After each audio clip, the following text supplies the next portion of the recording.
자, 그러면 하락과 폭락과 폭등 무엇이 변수일까? 집값이 하락할 것이다, 안정될 것이다 하고 이제 이러한 요인들을 이야기하는 건 정부의 입장이에요. 정부의 입장. 집값은 내년에도 상승할 것이다. 자, 이런 거는 이제 아까도 말한 부동산 전문가들 그리고 학자들의 이야기예요. 그것에 찬성하는 학자들의 이야기예요. 정부가 그 하락을 할 것이다 라고 이야기하는 그 요인 중에 하나는 법인 매물은 나올 수밖에 없다. 자, 이 법인 매물은 나올 수밖에 없어요. 그것이 이 양이 얼마나 되느냐. 지방은 실제 지금 많이 나오고 있고 더 많이 앞으로 더 많이 나올 가능성이 높아요. 자, 그런데 서울 수도권에는 그렇게 나올 거냐? 특히 서울에 법인 매물이 많이 나올 것이냐. 자, 그거는 이제 장담할 수 없는 부분이 있겠죠. 어쨌든 법인 매물이 나올 것이다. 하락의 요인 두 번째로 보유세, 종부세가 부담이 될 것이다. 이거는 분명히 부담이 돼요. 서울도 이제 부담이 되죠. 이제 이거는 시간이 지날수록 나오긴 나올 거다. 자, 그런데 이러한 부담 때문에 결국은 증여로 지금 가고 있죠. 증여로. 자, 증여로 왠지 이 부담은 증여로 돌려막기를 했다라는 거예요. 증여로. 자, 그러니까 이게 가장 강력한 장치인데 이걸 증여로 갔다고 하면 별 효과가 없을 수도 있겠다. 자, 그런 생각이 들어요. 자, 이렇게 보유세, 종부세 그리고 양도세 부담을 증여로 다 돌리고 있다는 거예요. 뭐 정치인도 그러고 있는데 일반인들이야 왜 안 그러겠냐 이거죠. 가격이 많이 올랐다. 자, 이거는 사실 뭐 하락의 요인이 안 되는 것 같아요. 제가 보기에는 하락의 요인이 안 된다. 왜냐하면 지금 초저금리고 화폐 가치가 떨어지니까. 자, 그리고 정부가 얘기하는 것은 청약되기 기대감이 있을 것이다. 자, 이것도 얘기를 해요. 앞으로 좋은 3기 신도시 그리고 서울 도심권의 핵심 주거지에 20대, 30대 신혼부부, 청년 주택 그런 걸 많이 공급을 하니까 대기하라는 사인을 줬지만은 자, 우리가 요즘 제가 저번 주에 지난번에 방송했듯이 서울의 그 청약률 무시무시했죠. 100대 1 이하지만 거의 청약 가점, 최저 가점이 조금 좋은 지역은 68점, 65점 그 정도 됐죠. 좀 떨어지는 지역도 50 몇 점, 50대 중반. 50대 중반 가기도 쉽지 않아요. 그 점수. 청약 대기 기대감도 별 효과가 없을 것 같아요. 왜냐면 자기 점수를 뻔히 아는데 힘들 것이다. 가수요는 차단했다. 그러니까 이제 투기 수요는 가담하지 않을 것이다라는 거예요. 자, 이거는 효과는 있을 것 같아요. 분명히 지금 실수요들 위주로 움직이는데 자, 그렇지만 아파트 가격이 또 폭등한다. 다른 사람 명의를 빌려서라도 살 가능성이 있어요. 투기하시는 분들은. 자, 그렇다는 거예요. 이런 것에도 안심하지 못한다. 더 강력한 그 감독기구가 있어야 된다. 이 부동산 감독기구를 만들어서 가격 상승을 막겠다. 예를 들어서 불법 거래, 담합, 여러 가지를 막겠다고 하는데 이거 사실 별 효과가 없어요. 제가 보기에는. 왜 효과가 없냐면 사람이 불법을 저지르는 데는 부동산 시장에서는 도 같은 사람들이 많아요. 그러니까 도둑놈을 다 잡을 수가 없죠. 경찰이 다 잡을 수가 없는 거예요. 밑에서 은밀하게 이루어지는 것을 다 잡을 수도 없고 그리고 그 집값이 폭등하는 단계에서 그걸 잡을 수가 없어요. 나중에는 1년 뒤, 2년 뒤에 뒷조사를 해서 잡을 수가 있는데 지금은 잡을 수가 없다는 거예요.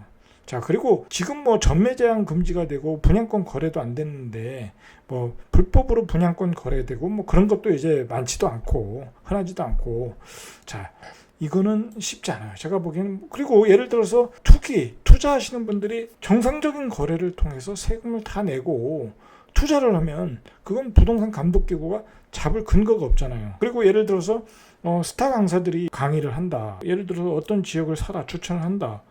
그런 것도 근거가 되냐 이거죠. 강의를 해서 그 사람들이 인터넷에서 띄우지 않고 강의장에서 수강생을 모아놓고 이야기하는 거에 대해서 그게 불법이라고 얘기할 수는 없겠죠. 제가 보기에는. 그것까지 불법이라고 하기에는 머리수가 있다라는 거예요. 그러니까 별 효과가 없다는 거예요. 이거 별 효과가 없다. 자, 그러면 이제 그 상승을 주장하는 사람들의 그 상승의 변수들을 한번 보죠. 공급량이 부족하다는 거예요. 일단 공급량이 내년에 올해도 부족하고 내년에도 부족하다. 공급량이 내년으로 가면 거의 절반이 돼버려요. 서울 수도권에 평균적으로 공급하는 양의 절반밖에 안 된다. 자, 그러니까 전세 가격이 폭등한다는 거죠. 그리고 지금 전세가 급격하게 모자라는 또 임대차 보호 3법 때문에 전세가 급격하게 모자라는 시기에 공급량까지 부족했다. 전세 가격은 폭등할 수밖에 없다는 거예요. 중과세로 시장에 매물이 안 나온다고 하는 거야. 시장에 현재 매물이 없다. 매매를 하고 싶어도 매매 물량이 없고 전세 시장에 전세 매물도 없고 가격이 폭등할 수밖에 없다. 자, 거기다가 또 초저금리라는 거예요. 초저금리. 자, 이게 더 심각한 거죠.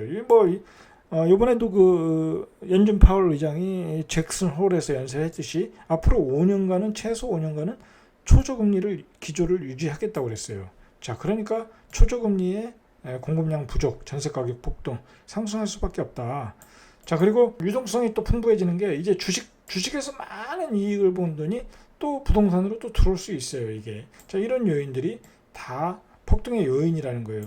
결국은 전세 가격이 폭등을 하고, 그리고 시장에 매물이 없고 공급량이 모자르고, 자, 그러면 그 전세 수요자가 매매로 패닉 바잉이 일어난다. 그 수요자의 심리가 폭발할 수 있다. 자, 그러한 요인으로 가격이 상승할 수밖에 없다. 이게 이제 폭등론자들이 보는 변수의 변수. 이렇게 하락론의 변수와 폭등론의 변수가 이렇게 치열하게 논쟁을 하고 있다는 거예요. 자, 2021년 변동성 요소를 우리가 봤는데, 자, 어느 변수가 우위인가 상수인가, 자, 우리가 이제 그것을 초이스하고 자신의 그 인사이트, 자신의 결론을 만들어 나가면 되겠죠. 자, 결국은 저는 그래요. 우리가 이제 주식시장이 급격하게 변동을 할 때, 주식시장이 급락을 할 때 보면 변동성이 심한 경우 그 주식시장이 급락을 하지 않습니까? 그래서 이제 빅스직스라고 그러는데, 과연 그 아파트 시장의 변동성이 많아지는 건가? 우리가 그거에 포인트를 맞춰봐야 돼요.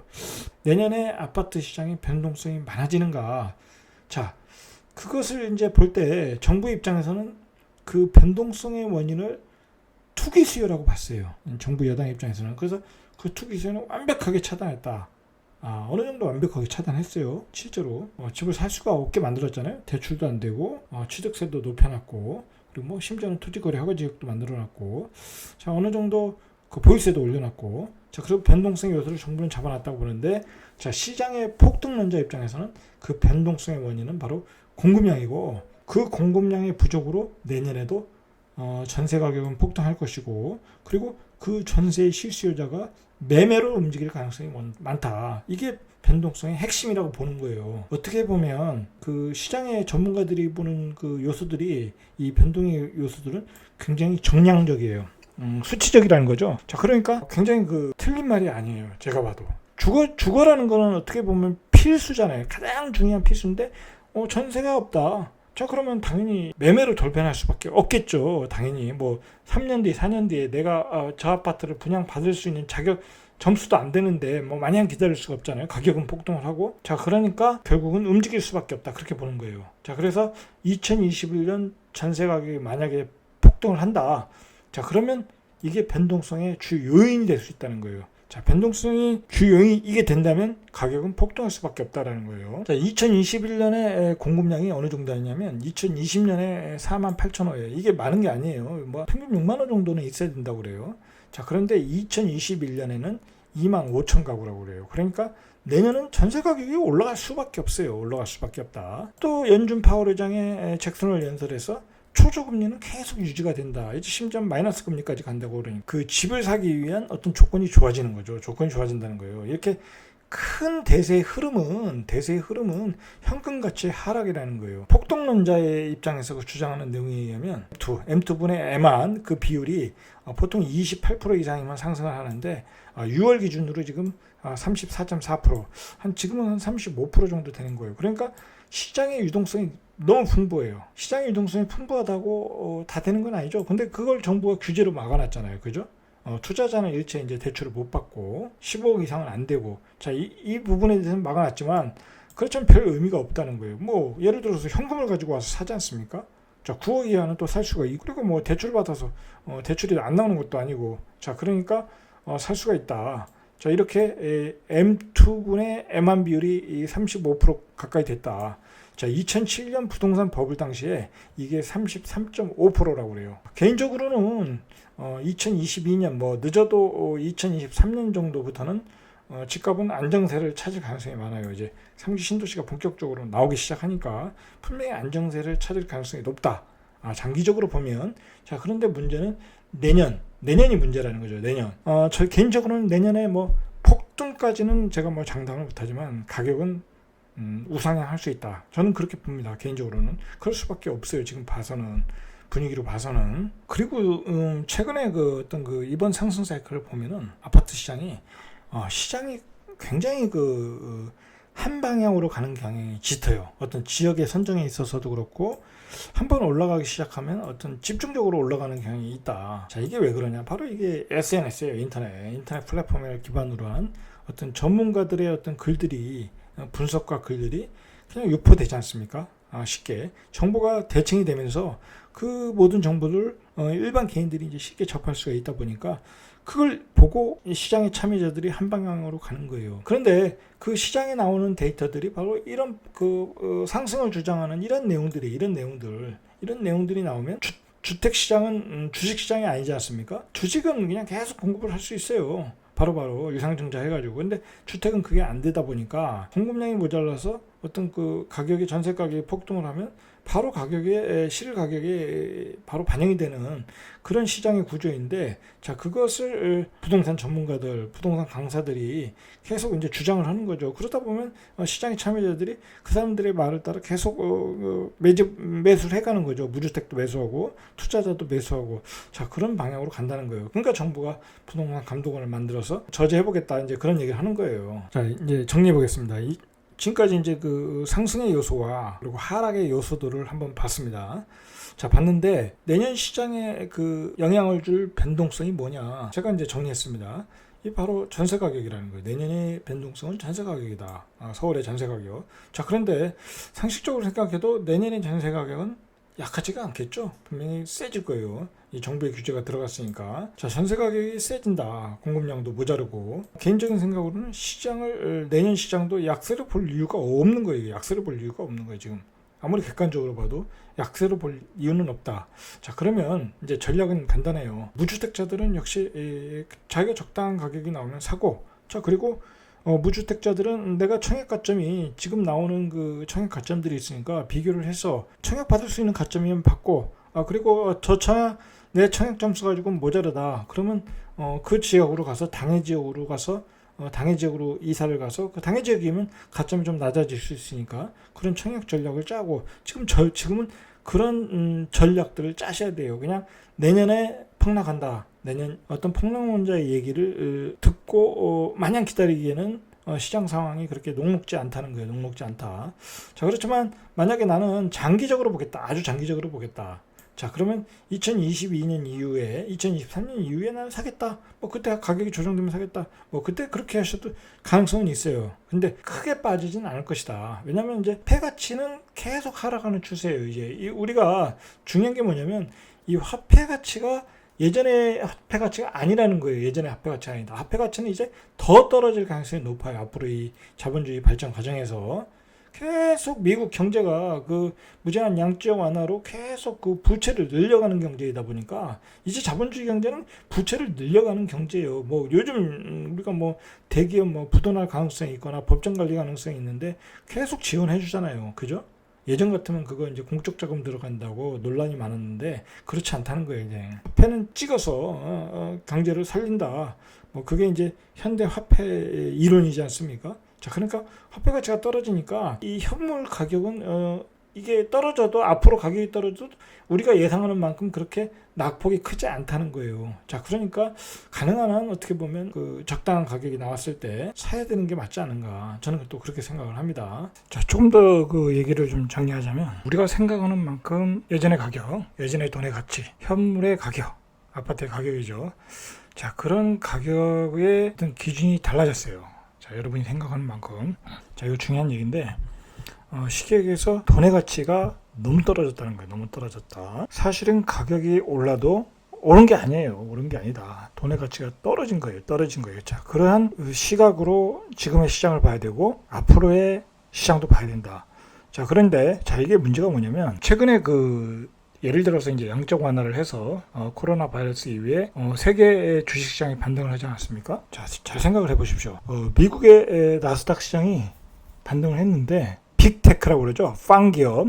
자, 아주 크게 반등을 한 주식들은 몇 개 안 돼요. 자, 그게 빅테크라는 거예요. 테슬라, 애플, 그 다음에 MS, 그런 주식들, 페이스북, 넷플릭스. 자, 그런 주식이 유지가 반등이 됐고, 다른 주식은 별로 그렇게 반등한 게 없어요. 지수만 올라갔지. 자, 그렇다는 거예요. 자, 그러니까 결국은 무제한 양적 완화로 그 시장의 돈을 다 끌어간 것은 아마존 같은 그런 빅테크 기업이라는 거예요. 자, 이게 무슨 얘기냐면 결국은 시장에 돈이 많이 풀렸지만은 그 돈은 소수의 또 그 빅테크 기업에 들어갔다. 소수의 자본가들한테 들어간 거예요. 자, 그 얘기는 뭐냐면, 자, 그런 게 앞으로 그 우리 아파트 시장에도 그대로 나타날 가능성이 높아요. 이제 아파트 시장도 올라가는 것만 올라가는 거예요. 이제 올라가는 것만 올라간다. 어떻게 보면 그 평범한 아파트들, 뭐 그런 아파트들은 시간이 지나면 공급량으로 채워질 거예요. 공급량이 채워지면 결국은 그 가격은 제자리로 그 가격은 안정이 되겠지만, 좋은 입지의 아파트들, 고급지 아파트들은 계속 올라갈 수밖에 없어요. 계속 올라갈 수밖에 없다. 더 많이 올라갈 수밖에 없다라는 거예요. 자, 그러한 그 어떤 그 시각을 가지고 그런 게 이제 뉴 노멀이 되고 있는 거예요. 뉴 노멀이 미래의 트렌드라고 보시면 돼요. 그 트렌드대로 갈 가능성이 높아요. 그러니까 어떻게 보면 그 고급지 지역에서 나오는 그 매물들이 점점 줄어들 수밖에 없어요. 수요는 많아지고. 왜냐하면 그 수요라는 거는 시장에 풀린 돈이에요. 그 돈. 자, 그 돈들이 그 어떤 그 소수의 자본가들한테 다 들어가는 거예요. 자본가들한테, 기업가들한테 다 들어가는 거예요. 자, 그럼 그 돈을 재화를 얻은 그 기업가들, 자본가들이 당연히 이제 그 고급지의 주택을 비싸게 사러 들어오는 거예요. 그런 구조로 가는 거예요. 이렇게 시장 전망은 좀 그렇게 세밀하게 봐야 돼요. 세밀하게. 평범한 입지 아파트는 시간이 지나면 떨어질 수 있어요. 분명히 떨어질 수 있어요. 자, 그리고 어떤 가격이 정체될 수 있지만은 좋은 지역의 아파트는 점점 더 가격이 높아질 수 있다. 자, 근데 거기에 정부가 또 규제를 만들어 놨잖아요. 다 주택을 갖지 말아라. 자, 그러는 바람에 더 똘똘한 한 채가 더 많이 올라갈 여지가 생긴 거예요. 자, 그런 관점에서는 분명히 프로의 아파트 시장의 전망은 고급지 아파트는 떨어질 가능성이 별로 없다. 왜냐하면 그걸 대체할 상품들을 자꾸 지어줘야 되는데, 또 그 도심 지역의 또 재건축 재개발은 특히 뭐 강남 지역 같은 경우에 억제하잖아요.